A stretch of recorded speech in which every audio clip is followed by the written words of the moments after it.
Hello, I'm Timothy Matura, And I'm William Wickers, and and this this is is Bulldawg Bulldawg News. News.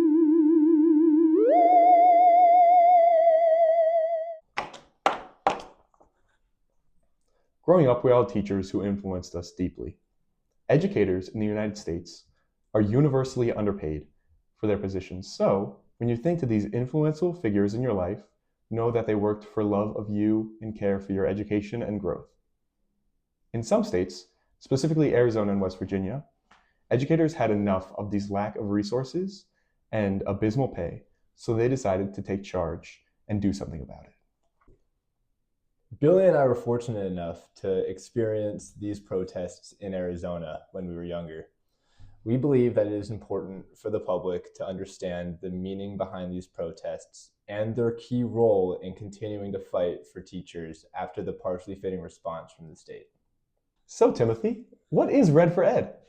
Well, Red for Ed was a cause that occurred in many states, including Arizona, which protested for better pay, support, and resources for public educators in Arizona. Symbolic actions such as protests and solidarity through red shirts was widespread. The red shirts also fall into visual rhetoric, which as mentioned, draw attention to the Red for Ed cause. It was mainly led by teachers and different faculty members. Better pay, as obviously was mentioned above, was a core value of the movement.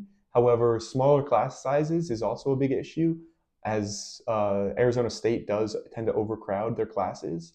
We are also looking for increased support for teachers and staff members in general, because it is truly impossible to be all places at once and take care of everyone who you need to. The response from Red for Ed was invalid as it led to a temporary solution of a lot of funding towards public schools, but without a promise of any future funding.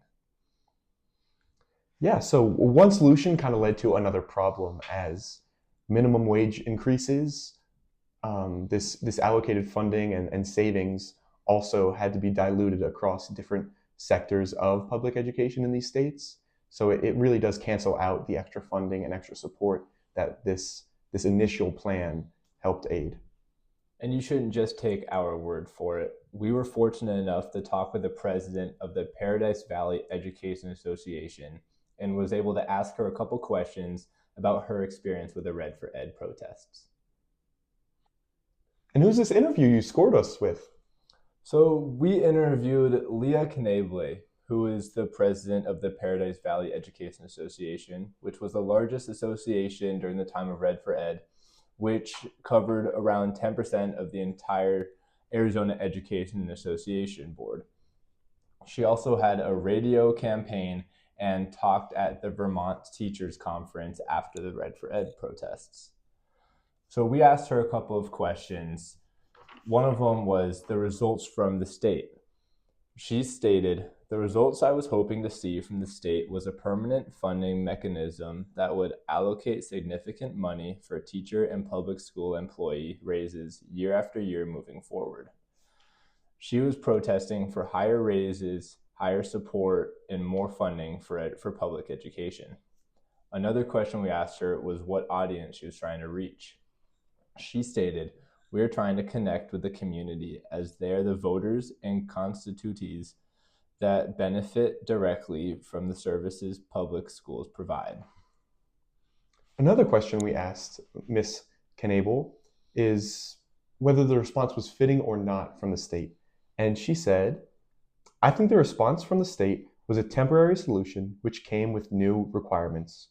School districts are now required to post their starting teacher pay and the pay increase from the previous year on their websites.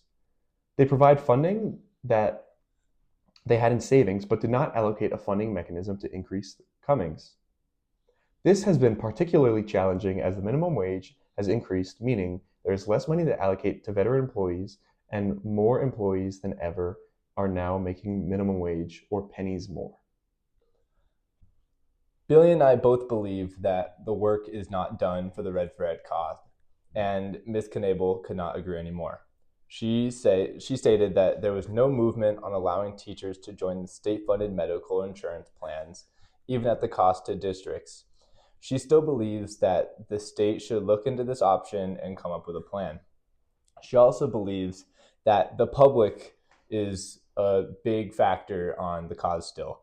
They can vote on measures that provide funding mechanisms to public education and increase the pay for those who work in schools.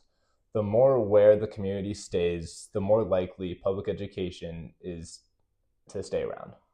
Red for Ed was a movement rooted in supporting and uplifting the people in charge of building our futures.